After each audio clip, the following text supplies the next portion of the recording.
നമസ്കാരം. വിശ്വാസം അതാണല്ലോ എല്ലാം എന്ന് പറഞ്ഞ വഴിക്കാണ് കാര്യങ്ങളുടെ പോക്ക്. ഈ കഴിഞ്ഞ ദിവസം ഇറാന്റെ പ്രസിഡന്റ് മസൂദ് പെസഷ്കിയാൻ അദ്ദേഹം നടത്തിയ ഒരു പ്രതികരണമുണ്ട്. രാജ്യസുരക്ഷയുമായി ബന്ധപ്പെട്ട ഒരു വിട്ടുവീഴ്ചയ്ക്കും ഞങ്ങൾ തയ്യാറല്ല, അതവർ പലപ്പോഴും പറഞ്ഞിട്ടുണ്ട്. എന്നാൽ പ്രതിസന്ധികളുണ്ട്. എല്ലാം ദൈവത്തിൽ ഏൽപ്പിച്ചിരിക്കുന്നു, ദൈവത്തിൽ അർപ്പിച്ചിരിക്കുന്നു. സർവശക്തനായ ദൈവം നിശ്ചയിക്കാതെ ഒരു കാര്യവും നടക്കില്ല. ഞങ്ങളെ കൊണ്ട് ചെയ്യാൻ കഴിയാവുന്ന കാര്യങ്ങളൊക്കെ രാജ്യസുരക്ഷയുമായി ബന്ധപ്പെട്ട് ഒരു വിട്ടുവീഴ്ചയും ചെയ്യാതെ ഞങ്ങൾ ചെയ്തിട്ടുണ്ട്. അതായത് ഭരണാധികാരികൾ എന്നുള്ള നിലക്ക് അവർ ഒരു ഘട്ടത്തിലും അമേരിക്കയുമായും അല്ലെങ്കിൽ ഇസ്രായേലുമായും രാജ്യസുരക്ഷയിൽ വിട്ടുവീഴ്ച ചെയ്യുന്ന ഒരു കാര്യവും അവർ ചെയ്തിട്ടില്ല. അത് നമ്മളൊക്കെ ഈ കഴിഞ്ഞ സമയങ്ങളിലൊക്കെയുള്ള വാർത്തകൾ നമ്മൾ പരിശോധിച്ചതാണ്, നമുക്കൊക്കെ അറിയാവുന്ന കാര്യമാണ്. പിന്നെ പ്രതിസന്ധികളുണ്ട്. ആ പ്രതിസന്ധിയെ മറികടക്കാൻ ദൈവം തന്നെ വിചാരിക്കണം, ദൈവം തന്നെ തീരുമാനിക്കണം എന്ന് അദ്ദേഹം പറഞ്ഞു. ആ പറഞ്ഞ വഴിക്ക് തന്നെ കാര്യങ്ങൾ പോകുന്നു എന്നുള്ളതാണ്.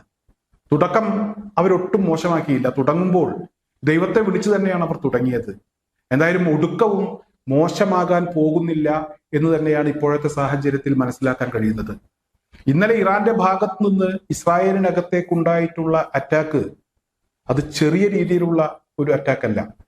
ഡിമോണയിലെ ആണവ കേന്ദ്രം ഞങ്ങൾ ലക്ഷ്യം വെക്കും എന്ന് ഇറാൻ നേരത്തെ തന്നെ പറഞ്ഞിരുന്നു, അധികം കളിച്ചാൽ. എന്തായാലും അതിന്റെ തൊട്ടടുത്ത് വരെ ഏറെക്കുറെ ഇറാന്റെ ആക്രമണം എത്തി എന്ന വാർത്തകളാണ് പുറത്തു വരുന്നത്. ഇസ്രായേലിന്റെ പ്രതിരോധ സംവിധാനങ്ങൾ മൊത്തത്തിൽ പാളി. 13 കിലോമീറ്റർ അടുത്തായിട്ട് പല മിസൈലുകളും പതിച്ചു. 100-ലധികം ആളുകൾക്ക് പരുക്കേറ്റു. 30ഓളം ആളുകളുടെ നില അതീവ ഗുരുതരമാണ് എന്നാണ് ഇപ്പോൾ വാർത്ത വരുന്നത്. ഇസ്രായേലിന്റെ പ്രധാനമന്ത്രി ബെഞ്ചമിൻ നെതന്യാഹുവിന് പോലും സമ്മതിക്കേണ്ടി വന്നു. ഇന്നലത്തെ രാത്രി കാളരാത്രി ആയിരുന്നു, ഞങ്ങളോട് ക്ഷമിക്കണം എന്ന് ഇസ്രായേൽ പ്രധാനമന്ത്രി പറഞ്ഞു എന്ന രീതിയിലുള്ള വാർത്തകളാണ് പുറത്തു വരുന്നത്. അദ്ദേഹം തന്നെയാണോ ഇനി AI ന്യാഹു ആണോ പറഞ്ഞത് എന്നൊന്നും അറിയില്ല.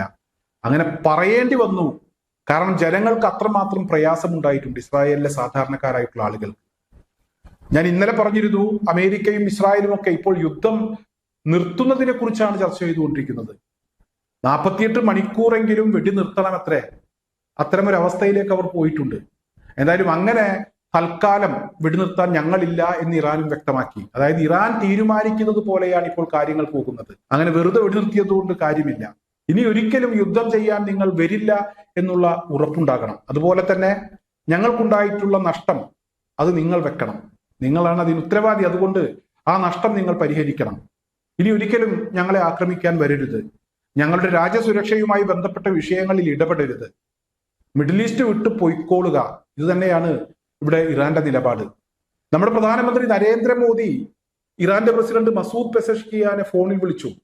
പ്രശ്നങ്ങൾ അവസാനിപ്പിക്കണം എന്ന് മോദി അദ്ദേഹത്തോട് ആവശ്യപ്പെട്ടു.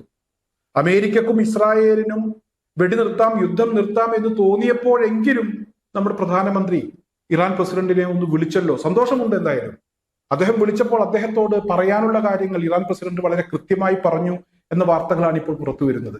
നിങ്ങൾ ബ്രിക്സ് എന്ന് പറയുന്ന സംവിധാനത്തിന്റെ അധ്യക്ഷ സ്ഥാനത്തിരിക്കുന്ന രാജ്യമല്ലേ, ആ രാജ്യത്തിന്റെ പ്രധാനമന്ത്രിയല്ലേ? യുദ്ധം തുടങ്ങിയത് ഞങ്ങളല്ല, അമേരിക്കയും ഇസ്രായേലുമാണ് തുടങ്ങിയത്. ഞങ്ങൾ വെടിനിർത്തണം എന്ന് പറയുന്നതിൽ അർത്ഥമില്ല. അവർ വെടിനിർത്തട്ടെ, ഞങ്ങൾക്ക് ചില ഉപാധികളുണ്ട്, അത് അംഗീകരിക്കാൻ അവർ തയ്യാറാകണം. ഹോർമൂസ് കടലിടുക്ക് ഞങ്ങൾ തുറന്നിട്ടിട്ടുണ്ട്, ശത്രുക്കളെ മാത്രമാണ് തടയുന്നത്. എന്തായാലും ഇവിടെ ഞങ്ങളുമായി സൗഹൃദം കാത്തു സൂക്ഷിക്കുന്ന ഞങ്ങളുടെ സുഹൃത്ത് രാജ്യങ്ങളെ ഒരിക്കലും ഞങ്ങൾ അവിടെ തടയില്ല എന്ന് ഇറാന്റെ പ്രസിഡന്റ് മസൂദ് പെസഷ്കിയാൻ നമ്മുടെ പ്രധാനമന്ത്രി നരേന്ദ്രമോദിയോട് പറയുകയും ചെയ്തു. എന്തായാലും ഇപ്പോൾ യുദ്ധം കൊടുമ്പിരി കൊണ്ടിരിക്കുകയാണ്. ഈ യുദ്ധത്തിന്റെ അവസാനം അത് ഞങ്ങൾ തീരുമാനിക്കുന്നത് പോലെയാണ് എന്ന് ഇറാൻ പറഞ്ഞു. അവസാനം ഒട്ടും മോശമല്ലാത്ത ഒരവസ്ഥയിലേക്കാണ് പോകുന്നത്. പിടിച്ചു നിൽക്കാൻ അമേരിക്കയും ഇസ്രായേലും ഒക്കെ പെടാപാട് പെടുകയാണ്. ഇപ്പോൾ അമേരിക്കക്ക് ഇറാനിലെ ആണവ നിലയങ്ങളെയും അതുപോലെ തന്നെ വൈദ്യുതി നിലയങ്ങളെയും ഒക്കെ ആക്രമിക്കണം. ഒന്ന് ആക്രമിച്ചു നോക്കൂ. ഗൾഫ് രാജ്യങ്ങളിലെ നിങ്ങളുടെ ബേസുകളിലുള്ള വൈദ്യുതി സംവിധാനങ്ങൾ അതുപോലെ തന്നെ കുടിവെള്ള സംവിധാനങ്ങളൊക്കെ ഞങ്ങൾ തകർത്ത് കളയും എന്ന് ഇറാൻ അതിനൊരു മറുപടി കൊടുത്തിട്ടുണ്ട്. അമേരിക്ക ഇനി ഇറാനിലേക്ക് അത്തരത്തിലൊരു ആക്രമണം നടത്താനുള്ള സാധ്യത കാണുന്നില്ല. കാരണം ഇറങ്ങി തിരിച്ചു പോകാൻ കഴിയാത്ത ഒരു അവസ്ഥയിലാണ് ഇപ്പോൾ അമേരിക്കയുള്ളത്. മറ്റൊരു പ്രധാനപ്പെട്ട ഒരു പ്രതികരണം കൂടെ ഇറാന്റെ ഭാഗത്ത് നിന്ന് ഈ കഴിഞ്ഞ സമയത്ത് വന്നിട്ടുണ്ട്. ആ പ്രതികരണം മറ്റൊന്നുമല്ല, അതായത് അമേരിക്ക ഉപരോധം പിൻവലിച്ചു, ഉപരോധത്തിൽ ഇളവ് കൊണ്ടുവന്നു, ഇറാന് 30 ദിവസത്തേക്ക് അവരുടെ എണ്ണ വിൽക്കാം, പെട്രോൾ വിൽക്കാം എന്നൊക്കെയുള്ള ഒരു പ്രതികരണം അമേരിക്കയുടെ ഭാഗത്തു നിന്നുണ്ടായിരുന്നു. ഈ പ്രതികരണത്തിനുള്ള മറുപടി എന്നോണമാണ് ഇപ്പോൾ ഇറാൻ ചില കാര്യങ്ങൾ പറഞ്ഞിരിക്കുന്നത്. മിസ്റ്റർ ട്രംപ്, ഞങ്ങളുടെ പക്കൽ വിൽക്കാനുള്ള എണ്ണയില്ല, ഞങ്ങൾക്ക് ഉപയോഗിക്കാനുള്ളതേ ഉള്ളൂ. നിങ്ങൾ ആ വിളവൊക്കെ കയ്യിൽ വെച്ചാൽ മതി, ഈ വിളഞ്ഞ കണ്ടത്തിലേക്ക് വെള്ളം തിരിച്ചുവിടാൻ നിൽക്കണ്ട എന്ന രീതിയിലുള്ള ഒരു പ്രതികരണമാണ് ഇറാന്റെ ഭാഗത്തു നിന്നുണ്ടായിട്ടുള്ളത്. എന്തായാലും അതീവ രൂക്ഷമായ ഒരു അവസ്ഥയിലേക്ക് അമേരിക്കക്കും ഇസ്രായേലിനും പിടിച്ചു നിൽക്കാൻ കഴിയാത്ത ഒരു അവസ്ഥയിലേക്ക് കാര്യങ്ങൾ എത്തിയിട്ടുണ്ട്. മറ്റൊരു പ്രധാനപ്പെട്ട വിവരം, ഇവിടെ പെട്രോൾ ഇല്ല, ഗ്യാസ് ഇല്ല. അതുപോലെ തന്നെ അമേരിക്കയുടെയും ഇസ്രായേലിന്റെയും ഒക്കെ ആശങ്കകൾ കേൾക്കാനും അത് വാർത്തകളാക്കാനും ഒക്കെ ഒരുപാട് ആളുകളുണ്ട്. ഗൾഫ് രാജ്യങ്ങളിൽ ഒരുപാട് ഇന്ത്യക്കാർ തൊഴിലെടുക്കുന്നുണ്ട്. പലർക്കും ഇപ്പോൾ തൊഴിൽ നഷ്ടപ്പെട്ട ഒരവസ്ഥയാണുള്ളത്. ഈ കഴിഞ്ഞ ദിവസങ്ങളിൽ ഉണ്ടായിട്ടുള്ള ആക്രമണത്തിൽ ചില ഇന്ത്യക്കാർ മരണപ്പെടുന്ന സാഹചര്യവും ഉണ്ടായിട്ടുണ്ട്.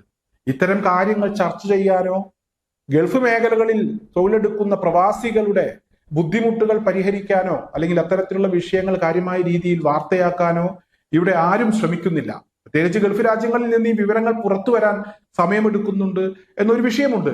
എന്തായാലും ഇവിടെ ആരും ശ്രദ്ധിക്കാതെ കിടക്കുന്ന ഒരു വിഭാഗമുണ്ട്, അത് പ്രവാസികളാണ്, രാജ്യത്തെ പൗരന്മാരാണ്. ഈ കഴിഞ്ഞ ദിവസം ഇസ്രായേലിൽ ഒരു മലയാളി കൊല്ലപ്പെട്ടു. ആ കൊല്ലപ്പെട്ടതുമായി ബന്ധപ്പെട്ടുള്ള വാർത്തകൾ ഇന്നലെ പുറത്തു വന്നു. എങ്ങനെയാണ് മരിച്ചത്, എന്താണ് മരണകാരണം എന്നൊന്നും ഇന്നലെ പുറത്തു വന്ന വാർത്തകളില്ല. ഇന്നിപ്പോ എന്തായാലും ടെല്ലവീവിൽ ഇറാന്റെ ആക്രമണവുമായി ബന്ധപ്പെട്ടാണ് ഈ മരണം എന്നൊക്കെയുള്ള വാർത്തകൾ പുറത്തു വരുന്നുണ്ട്.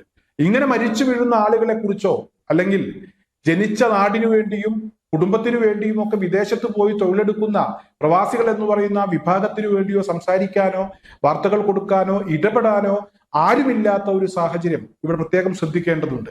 എന്തായാലും അമേരിക്കക്കും ഇസ്രായേലിനും ബുദ്ധിമുട്ടുണ്ടായപ്പോൾ 48 മണിക്കൂറെങ്കിൽ 48 മണിക്കൂർ വെടിനിർത്തലുമായി ബന്ധപ്പെട്ടുള്ള ചർച്ചകൾക്ക് ഇറാൻ പ്രസിഡന്റിനെ വിളിക്കാൻ ഈ രാജ്യത്ത് ആളുണ്ട്, പ്രധാനപ്പെട്ട ആളുകൾ തന്നെയുണ്ട്. പാവപ്പെട്ടവന്റെ വിഷയത്തിൽ ഇടപെടാൻ ആളുകളില്ല. എന്തായാലും ഈ യുദ്ധം മുന്നോട്ട് പോയാൽ ഗൾഫ് മേഖലകളിലുള്ള പ്രവാസികൾ അവർക്ക് അനുഭവിക്കേണ്ടി വരും. അത്തരമൊരവസ്ഥയിലേക്ക് കാര്യങ്ങൾ പോകാതിരിക്കട്ടെ, സമാധാനം പുനഃസ്ഥാപിക്കാൻ കഴിയട്ടെ, സമാധാനം തിരിച്ചു വരട്ടെ എന്ന് മാത്രമാണ് ഈ ഒരു അവസരത്തിൽ എനിക്ക് പറയാനുള്ളത്.